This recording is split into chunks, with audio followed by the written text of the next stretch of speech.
बिल्कुल, देखिए ये प्रश्न हम ज़रूर लेंगे। फिलहाल इस चर्चा को आगे बढ़ाते हैं। आपने ये जान लिया है कि आपकी राशि के हिसाब से आपको ग्रहण पर क्या करना है और क्या नहीं करना है। साथ ही इस बात का ध्यान रखिए कि ग्रहण सबके लिए बराबर नहीं होता, इसलिए इसका असर जो है वो अलग अलग देखने के लिए मिलता है।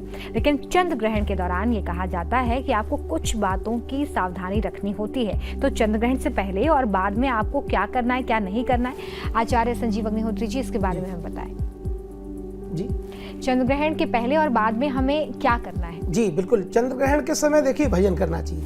यदि आप वैदिक हैं, यदि आपका यज्ञोपवीत संस्कार हो गया है, तो चंद्र ग्रहण के अंतर्गत भजन जितना हो सके मंत्रों का करिए, क्योंकि उस समय ग्रहण में भजन करने से मंत्र आपको सिद्ध हो जाते हैं। या फिर उस समय अगर आप वैदिक हैं तो यज्ञोपवीत संस्कार आदि हो चुका है तो आप यज्ञ भी कर सकते हैं, होम कर सकते हैं, बड़ा पुण्य मिलता है, बहुत पुण्य मिलता है और इसमें लाख गुना पुण्य बढ़ जाता है। साधारण जो भजन करते हो और ग्रहण में यदि भजन किया जाए तो उस समय करने से उसका कई लाख गुना उसका पुण्य बढ़ जाता है। तो उस समय खूब यज्ञ हवन करना चाहिए। उसके बाद फिर घर को सफाई करके उसमें फिर पवित्रता से गंगा स्नान इत्यादि करके संध्या वंदन समायुक्त होकर भजन पूजा करके आदि मतलब घर में जल का छिड़काव करें, गंगा जल का छिड़काव करें ताकि घर से जो निगेटिविटी है वो निकले और घर को पवित्र बनाएं। इसके बाद पुनः चावल का या सतनजा का आदि का दान करें। इस समय गरीबों को दान देने के लिए भी लिखा हुआ है। तो जो भी लोग आते हैं, कई बार लोग मांगने वाले आते ही रहते हैं जगह जगह,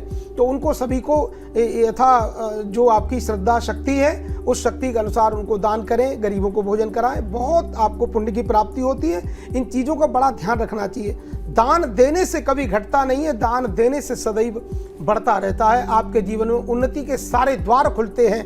और चंद्रमा के लिए चावल का दान अवश्य करें और गोधूम गेहूं का दान ग्रहण के बाद में होता है, ऐसा सब जगह नियम है ऐसा। तो गोधूम गेहूं का दान करें, सभी को गरीबों को दान करें और अगर संभव हो तो गौदान करें। गौदान का बड़ा महत्व तो चंद्र ग्रहण के बाद अगर गौदान करते हैं तो बहुत उत्तम होता है। ब्राह्मणों को अगले दिन अगर आप भोजन आदि कराते हैं तो बहुत अच्छा होता है। कार्तिक का महीना आज के दिन से ही प्रारंभ हो जाएगा और आज से हमारे ब्रज में और संपूर्ण सृष्टि में हमारी माताएं बहनें कार्तिक स्नान करती हैं, जिनको अक्षय पुण्य की प्राप्ति होती है। दीपदान का बड़ा महत्व है, तो ग्रहण काल में भी आप दीपदान कर सकते हैं और भजन कर सकते हैं। भजन का बड़ा विशिष्ट महत्व है। आपके जीवन में हर तरह की संपत्ति, सुख, सौभाग्य आपको प्राप्त होगा। धन्यवाद। तो बड़ी सुंदर और स्पष्ट तरीके से आपने संजीव अग्निहोत्री जी बताया कि हमें ग्रहण से पहले और बाद में क्या करना है। लेकिन आचार्य राज मिश्रा जी, आजकल की बिजी लाइफ है, लोग वर्किंग है, सुबह निकलना है, शाम को देर लौटना है, तो इस दौरान सूतक काल में और ग्रहण के दौरान वो कैसे नियम का पालन भी कर सकते हैं ताकि कोई त्रुटि ना हो और उनका काम भी हो जाए? देखिए, सबसे पहले ग्रहण में ऐसा नहीं है कि कोई ग्रहण आ रहा है तो आपको बहुत भयभीत होने की आवश्यकता है या आप अपने डे टू डे लाइफ के जो काम है उसको नहीं कर सकते। खैर, ये ग्रहण रात में घटित हो रहा है। सूतक सायं को 4:05 से जरूर प्रारंभ हो जाएगा।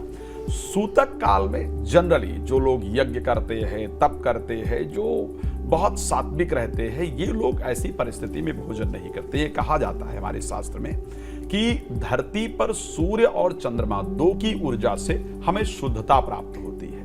ग्रहण के समय क्योंकि हमको चंद्रमा की ऊर्जा पूरी तरह से नहीं प्राप्त हो पाती है या सूर्य की ऊर्जा नहीं प्राप्त हो पाती है और इन्हीं की ऊर्जा से हमारे पेट में भोजन इत्यादि पचता है, इस कारण से उस भोजन के पॉइजनस होने का, उस भोजन में पॉइजन पैदा होने का या विषैला बनने का जो संयोग है वो बनता है। इस कारण से कहा कि ग्रहण के समय पर आप भोजन ना करें। सूतक के समय पर हल्का प्रभाव पड़ता है, इस कारण से अगर इंपॉर्टेंट है तो आप सूतक के टाइम पर भोजन कर सकते हैं। प्रयास एक बात जरूर करें कि ऐसा भोजन करें जो आसानी से पचने वाले, से मांसाहार इत्यादि का प्रयोग ना करें। लिक्विड सबसे अधिक लेने का प्रयास करें। अगर लिक्विड लेंगे तो आसानी से आपका डाइजेस्ट हो जाएगा। सो ऐसे पदार्थ को लेने का प्रयास करें। बाकी जो काम आप कर रहे हैं उसको अपना रूटीन में उस कार्य को कीजिए, उसमें कुछ और करने की आवश्यकता नहीं है। हाँ, एक चीज जरूर ध्यान रखिए, स्पेशली जो महिलाएं प्रेग्नेंट हैं उनको ध्यान रखना होता है। प्रेग्नेंट महिलाओं को जोर से बोलना नहीं है या कोई चीज तोड़ना नहीं है, काटना नहीं है, कोई इलेक्ट्रॉनिक आइटम्स ना यूज किया जाए। लाइक आप टीवी देखना चाहते हैं तो देखें, बट उसको धीमी आवाज में देखा जाए। कोई फोन इत्यादि बहुत प्रयोग ना किया जाए, उससे नुकसान होता है। सोना नहीं चाहिए। प्रेग्नेंट जो महिलाएं हैं स्पेशली उनके लिए ध्यान रखने की आवश्यकता है। अब मान लिया जाता है कि जो ये ग्रहण का समय है, आज की परिस्थिति के अंदर आपको भोजन करना ही पड़ेगा इस समय पर, या सूतक के समय आपको भोजन करना ही पड़ेगा। सो ऐसे कंडीशन में गंगा जल या तुलसी का पत्र जो है, तुलसी का पत्ता ग्रहण से पहले ही, सूतक से पहले ही स्पेशली अगर डाल दिया जाए तो बेहतर, या तोड़ करके रख लिया जाए, ग्रहण के समय डाला जाए या उससे पहले डाल दिया जाए। उसको डालने के बाद आप भोजन भी ग्रहण कर सकते हैं। कोशिश करें ऐसा ही भोजन करें जो लिक्विड हो। तो सबसे पहले रोमिता जी, ऐसा नहीं है कि जनरली आप कार्य नहीं कर सकते हैं कोई भी, या आप अपनी जो जनरल लाइफ चला रहे हैं उसको आप बिल्कुल स्टॉप कर दें, नहीं, आप वो सब कुछ करें आराम से, लेकिन इन चीजों का ध्यान रखते हुए।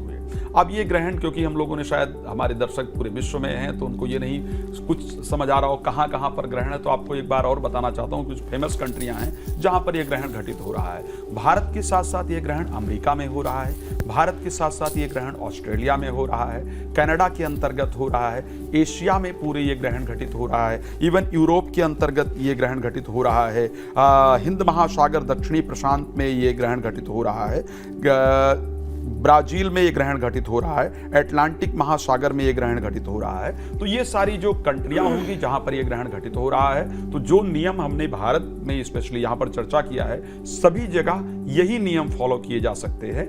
टाइमिंग यही जो भारत का टाइमिंग है, जनरली ये वो आपके यहाँ जो भी टाइम हो रहा हो उस टाइम के अंतर्गत ये ग्रहण घटित होगा।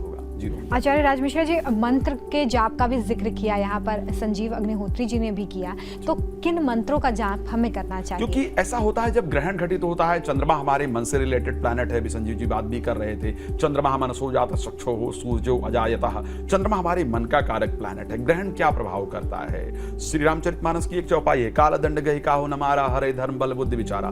खराब समय हमें सबसे पहले मेंटली प्रभावित करता है, हमारे मन पर असर डालता है, उसी प्रकार हम अपने कर्म करते चले जाते हैं और हमारे साथ प्रॉब्लम होती है। सो आपका मन ही ग्रहण के कारण प्रभावित होता है, जिससे आप उल्टे सीधे डिसीजन लेते हैं, कार्य करते हैं, जिससे आपको नुकसान होता है। सो ऐसे कंडीशन में आपको क्या करना चाहिए ग्रहण के समय? कोई भी मंत्र, जो आपका इष्ट मंत्र भी आप जप कर सकते हैं, या फिर मेरे दृष्टि से गायत्री मंत्र, जिस पर पूरा विश्व रिसर्च कर रहा है, जो आपके ब्रेन को एनर्जी देने वाला है। श्रद्धा से बैठ करके अपने नेत्रों को बंद करके चलते फिरते हुए भी गायत्री मंत्र का स्मरण करते रहें। ग्रहण के समय अपने मन में पॉजिटिविटी रखें, नेगेटिव थिंकिंग ना रखें। सो इस प्रकार का प्रयास करेंगे। गायत्री मंत्र ही है जो पूरे वेदों के फल को आपको प्रदान कर देता है। बस गायत्री कीजिए, आपका जीवन प्रसन्न रहेगा। तो ग्रहण के दौरान किस तरीके से मंत्रों का उच्चारण करना है और किन चीज़ों का आपको ध्यान रखना है, ये यहाँ पर आचार्य राज मिश्रा जी ने आपको बताया है। चर्चा को आगे बढ़ाते हैं। देखिए, कई बार बहुत सारे संकट होते हैं और इन संकटों के निवारण के लिए आप काफ़ी परेशान होते हैं, लेकिन क्या ग्रहण के दौरान आप कुछ ऐसे उपाय कर सकते हैं जिससे आपको लाभ हो, ये जानने का प्रयास करते हैं। आचार्य संजीव अग्निहोत्री जी, अगर किसी पे बहुत बड़ा कोई संकट है, लगातार प्रयास के बाद भी वो संकट दूर नहीं हो पा रहा है, तो ग्रहण के दौरान क्या कुछ उपाय किए जा सकते हैं उस संकट को दूर करने के लिए? जी बिल्कुल, ग्रहण में बैठ करके रामचरितमानस में एक बड़ी दिव्य चौपाई है, उसका पाठ करें, आपके सारे संकट दूर हो जाएंगे।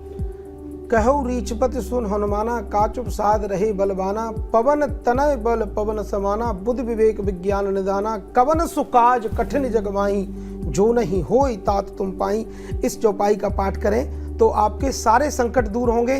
श्री हनुमान जी की शरण लें, माँ दुर्गा जी की शरण लें, कैसा भी संकट हो, कैसा भी कष्ट हो, आपका दूर होगा। और भगवान का नाम ही संकट मोचन हनुमान जी है, और संकट हरणी मंगल करनी भगवती राजराजेश्वरी माँ दुर्गा जी हैं। तो भगवती दुर्गा जी, भैरव बाबा जी, हनुमान जी, तीनों साथ रहते हैं। इन तीनों का एक बड़ा समन्वय है, तो अलग कोई रह ही नहीं सकता है। भैरव बाबा जी के मंत्रों का जप करें, बटुक भैरवाय नमः, तो बटुक भैरव जी के जो नाम है उनका पाठ करें। हनुमान जी के 12 नाम है, उनका पाठ करें। हनुमान अंजनी सूनु, वायुपुत्रो महाबला, रामेष्टा फाल्गुन सखा, पिंगाक्षो मिति विक्रमः, उदतिक्रमणश्चैव सीता शोक विनाशकः, लक्ष्मण प्राणदाता च दशग्रीवस्य दर्पः। ये जो हनुमान जी के जो विशिष्ट जो 10 नाम है, ये इन नामों का जप करने से, पाठ करने से आपके जीवन में कोई भी संकट हो, आपका संकट दूर होगा। 100% जिम्मेदारी लेता हूँ। लेकिन मन से पवित्रता से बैठ करके, और हनुमान जी का जो सापुद्धार है, जो भी मैंने चौपाई पढ़ी वो सापुद्धार में भी आती है, हनुमान जी को उनके बल की याद दिलाई गई है। तो ऐसे पाठ करते हैं गुरु जी का, गणेश जी का ध्यान करके, तो आपके जीवन के समस्त संकट बिना प्रयास के ही दूर हो जाएंगे।